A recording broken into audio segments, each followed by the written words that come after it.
के मंदिर में कुछ भी चढ़ा दो, भांग चढ़ा दो, धतूरा चढ़ा दो, मदार चढ़ा दो, कुछ भी चढ़ा दो, पर कोई चीज अगर वर्जित है तो केतकी का पुष्प है। गाय माता से मुक्ति होती है। गौदान सबसे बड़ा दान कहा गया है। गाय की सेवा करना हमारा परम धर्म है, परंतु गाय की पूजा मुख से नहीं होती। अन्य देवी देवताओं के चरण पूजे जाएंगे, माथा पूजा जाएगा, लेकिन जब गाय की पूजा होगी तो गाय की पूंछ की पूजा होगी। इसका यही रीजन है। ब्रह्मा बाबा का वो सिर जो कटा गिरा और गिर के गया जी तक गया, जहां तक गया वहां से एक नदी प्रकट हुई। वही ब्रह्मा के रक्त से जो नदी प्रकट हुई, उस नदी का नाम पड़ा कर्मणासा। अगर उस नदी में गलती से भी आचमन कर लिया जाए तो जितने भी हमने पुण्य किए हैं, जितने भी सत्कर्म किए हैं, सबके सब उसी क्षण विनाश हो जाते हैं। इसीलिए उस नदी में भी कोई भी स्नान नहीं करता, आचमन नहीं करता। मनुष्यों की तो छोड़ो, कुत्ता बिल्ली पशु पक्षी भी उस नदी के जल में आचमन नहीं करते। हरे हर, क्योंकि अब समय थोड़ा ही बचा है।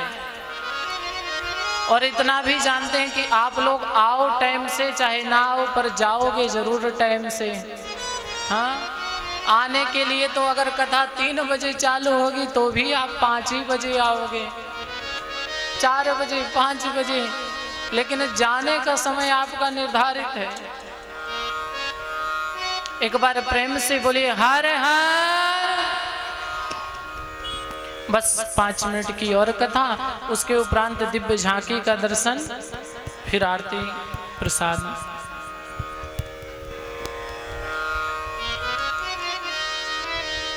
इसी रात्रि को, जिस रात्रि में भोलेनाथ ने वरदान दिया ना, उसी रात्रि को ब्रह्मा जी ने, विष्णु जी ने 8 पहर आरती की, 8 पहर भोलेनाथ का पूजन किया।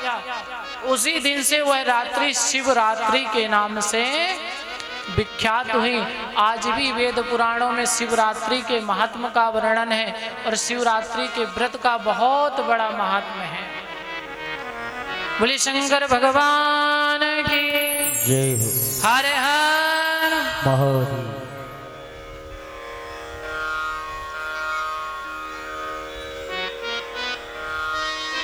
सौनक जी महाराज कहते हैं, सूत सूत चिरंजीवा धन्यस्तां शिव भक्तयः संयुक्त स्तुया लिंग महिमा सत्फला प्रदः।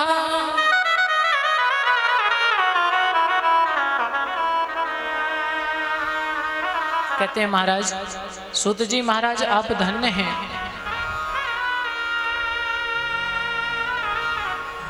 परंतु पार्थिव शिवलिंग पूजन कैसे किया जाए और इसका महात्म्य क्या है? ध्यान देना, परेशानियां सबके पास होती हैं, विपत्तियां सबके पास होती हैं, लेकिन उस सबका सीधा सा निदान है। लोग इधर उधर भागते हैं, फलाना यंत्र बनवाते हैं, फलानी ताबीज मानते हैं, इनके पास नहीं उनके पास चले जाओ, जल्दी हल कर देंगे। अगर शिव महापुराण सुनते हो तो आपको कहीं जाने की जरूरत नहीं है, क्योंकि आपके पास समस्या आपके घर में है ना, परेशानी आपके पास है, आपके घर में है, तो निदान भी आपके घर में ही होगा। बाहर विदेश में जाके तावीज बधाने से कोई समस्या हल, और घर में निदान कैसे होगा? सबसे छोटा सा, सबसे सरल उपाय, अंदर भाव हो, भक्ति हो, वही उपाय हर एक समस्या का समाधान। अब ध्यान से सुनिएगा 5 मिनट। पार्थिव शिवलिंग पूजन का महत्व। ऋषिगण कहते हैं महाराज पार्थिव शिवलिंग पूजने से होता क्या है और कितने शंकर जी बना के पूजा करना चाहिए। सावन आता है ना, पुरुषोत्तम मास आता है तो हम आप शंकर जी बनाने बैठ जाते हैं, फिर एक बनाए, दो बनाए, कभी हजारों हो गए, कभी एक थाली भर गई, कभी 2, 4, 10 थाली बढ़ गई। महात्म्य भी पता होना चाहिए कितने बनाने से क्या होता है और कितनी कामना करने से कितने शंकर जी बनाने चाहिए, कौन से काम के लिए कितने शंकर जी बनाए तो कार्य सिद्ध होगा। कहते जो व्यक्ति मिट्टी के एक शंकर जी पार्थिव शिवलिंग बनाते हैं, खाली एक शंकर जी शिव परिवार सहित उनका पूजन करते हैं, अभिषेक करते हैं तो उनको मुक्ति प्राप्त होती है। जो 2 शिवलिंग बना करके पूजन करते हैं, अभिषेक करते हैं तो दूसरे में उनको धर्म भी प्राप्त होता है, मुक्ति भी प्राप्त होती है। जो 3 शंकर जी बनाते हैं, पूजन करते हैं, उनकी तीनों प्रकार के ताप नष्ट हो जाते हैं। कौन कौन से 3 ताप हैं कि दैहिक, दैविक, भौतिक ताप, राम राज्य का हुई नहीं व्याप।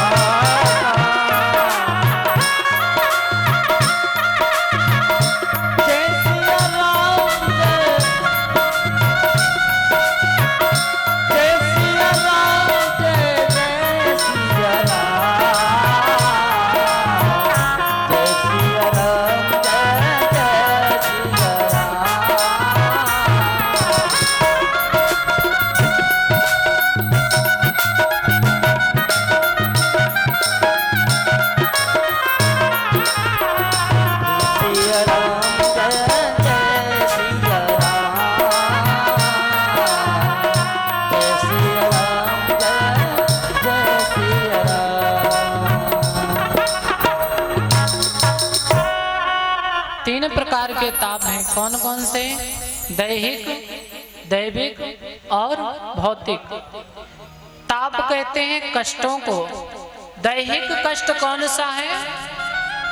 जो हमारी देह में, हमारे शरीर में हो।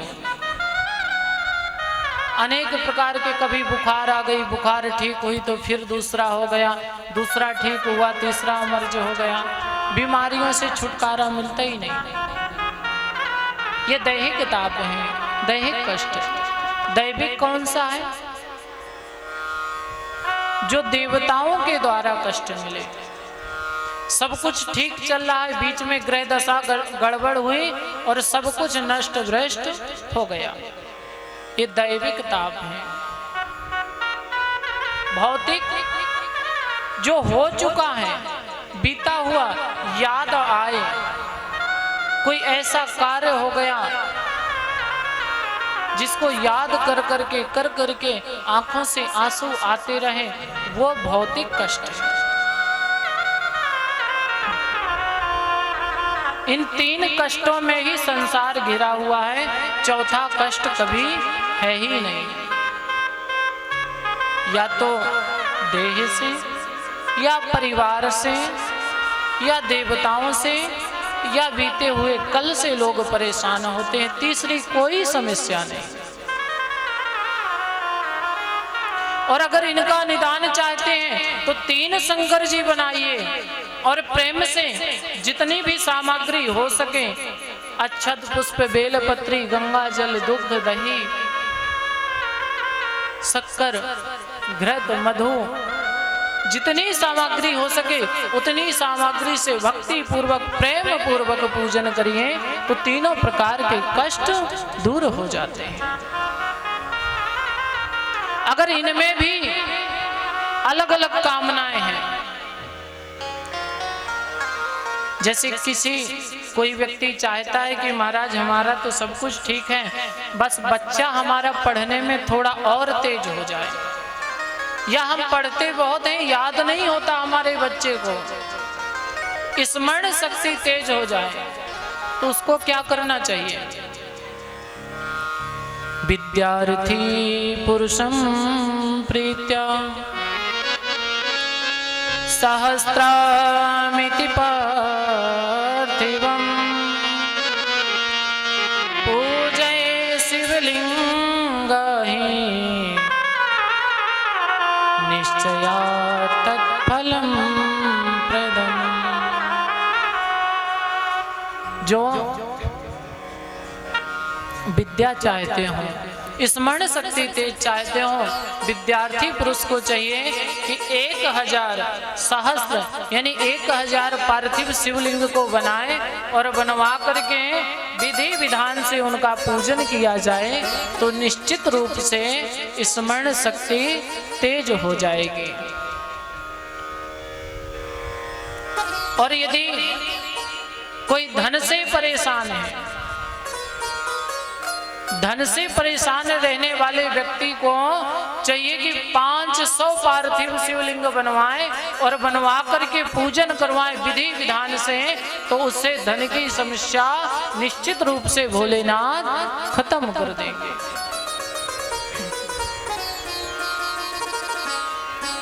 अनेक प्रकार से कहा गया है, पुत्र की प्राप्ति के लिए